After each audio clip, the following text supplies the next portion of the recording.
కేవలం ఒక పాత కారు, నలుగురు ప్రాణ స్నేహితులు, గమ్యం లేని ఒక ప్రయాణం. కానీ ఆ ప్రయాణం వెనక ఒక మరణ శాసనం ఉందని తెలిస్తే అసలు ఈ సినిమా ఏంటి? సినిమా పేరు వచ్చేసి జిగిరీస్. ఈ సినిమా ఇచ్చే కిక్కు మాత్రం మామూలుగా ఉండదు. ప్రవీణ్, కార్తిక్, వినయ్ మరియు ప్రశాంత్ నలుగురు సరదాగా గోవా వెళ్తున్నాం అనుకుంటారు. కానీ కార్ డిక్కీలో ఏముందో ఎవరికీ తెలియదు. ప్రయాణం మధ్యలో అడవిలో కారు ఆగిపోతుంది. అపరిచితుల వ్యక్తుల నుండి దాడి జరగడం వెనుక ఉన్న అసలు కారణం ఏంటి? అనుకోకుండా జరిగిన ప్రమాదమా, లేక వారిలో ఒకరు ఆడిస్తున్న మైండ్ గేమా?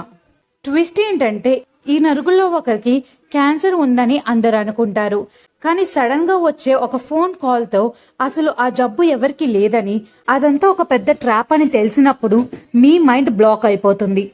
ఒక మిత్రుడిని కాపాడాలనుకున్న మిగతా ముగ్గురు చివరికి తమ ప్రాణాలని కాపాడుకోవడానికి చేసే పోరాటం మిమ్మల్ని సీట్ అంచున కూర్చోబెడుతుంది. ఒకవైపు పొట్ట పగలేలాగా కామెడీ, మరోవైపు గుండెల్ని పిండేసే ఎమోషన్. స్నేహం అంటే ఏంటో మనకి కొత్తగా చూపిస్తుంది ఈ సినిమా. సినిమా క్లైమాక్స్ లో వచ్చే ఆ లైఫ్ లెసన్ ట్విస్ట్లు అసలు ఊహించలేము. మీరు కనుక ఈ సినిమాని ఇంకా చూడకపోతే అయితే వెంటనే అమెజాన్ ప్రైమ్ లో జిగిరి మూవీని చూసేయండి. ఆ నలుగురిలో అసలు విలన్ ఎవరో మీకు అర్థమైందా? ఒకవేళ అర్థమైతే కామెంట్ సెక్షన్ లో కామెంట్ చేసేయండి. ఇలాంటి క్రేజీ మూవీ అప్డేట్స్ కోసం ఇప్పుడే నా ఛానల్ ని సబ్స్క్రైబ్ చేసుకోండి.